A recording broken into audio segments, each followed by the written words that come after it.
Hi everyone and welcome to the Everyman Investor.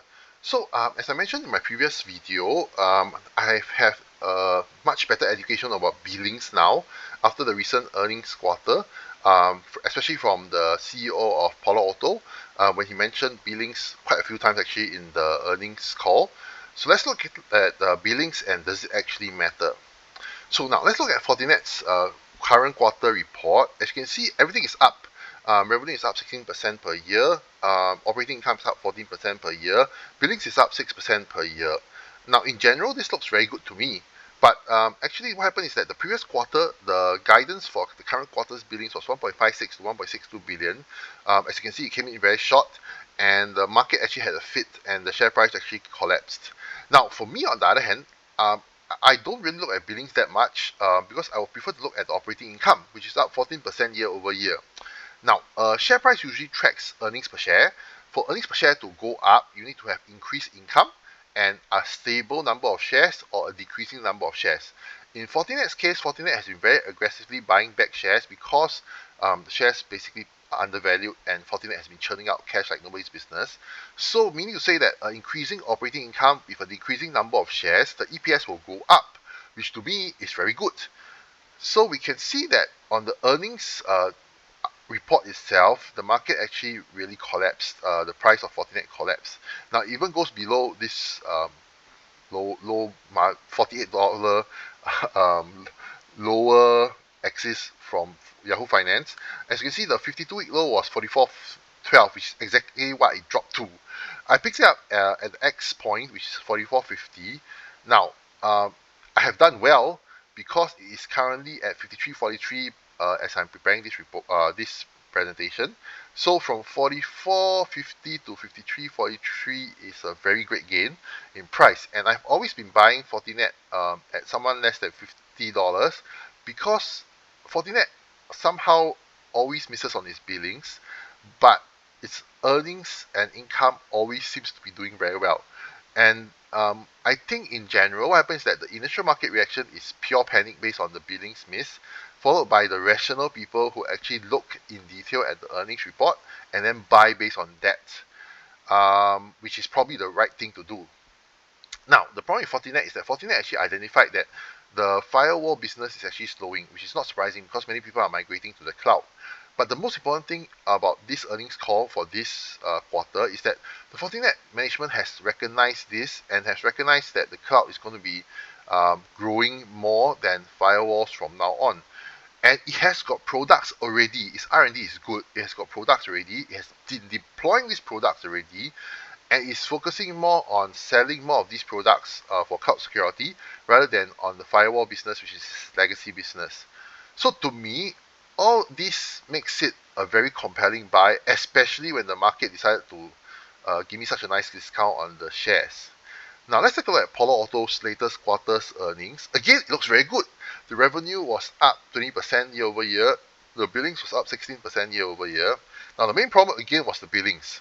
So the previous quarter's guidance was for a billings of 2.05 to 2.08 billion, which it came a bit short. And the market had a somewhat less drastic reaction. Share price dropped somewhat. I didn't pick up any more shares because I think that it is still somewhat richly valued. But had you picked it up after the drop, you have been doing quite well actually.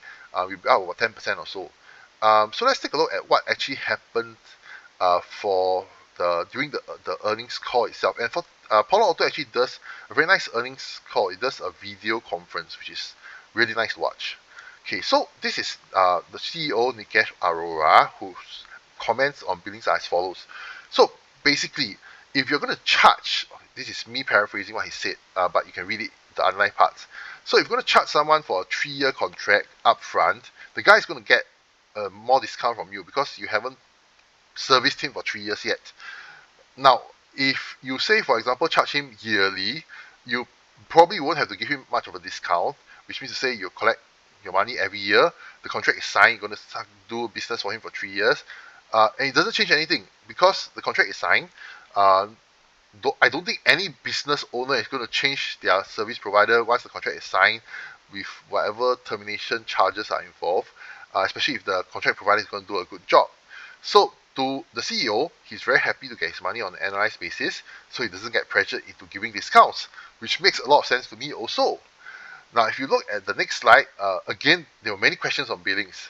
Now, to him, Billings basically is just cosmetic and mathematics because it doesn't change anything, except that it prevents him from presenting a nice Billings report for his earnings report so that the market will be very happy and celebrate and the share price will go up. But what he's getting in terms of the money that's coming into the company is still going to be coming in. It's just that it comes in instead of 3 years at a discount upfront, he gets it yearly for the next 3 years at no discount, which makes a lot more sense to him. And in general, that's why it's important to actually sit into the earnings calls for the companies that you own, because you want to know, number one, how is the business doing, whether the management has identified any problems with the business, whether there's any effort to correct the problems in the business, and also whether or not anything reported in the in the earnings report itself is important or somewhat less important, and how it affects the outlook for the business. So in general, billings is something that a lot of companies report, but I would say that it's probably more important to look at the contract backlog than the billings, because a contract backlog shows you what is the projected um, earnings to be coming in as those contracts, as a service for those contracts start to be rolled out by the company. Um, if, as Nikesh says, the billings, to present a nice billings, you got to give a big discount to the customer. It makes no sense. I might as well get the full price for a yearly sort of a billings than a discounted price for a 3 yearly billings just to cosmetically please the investors.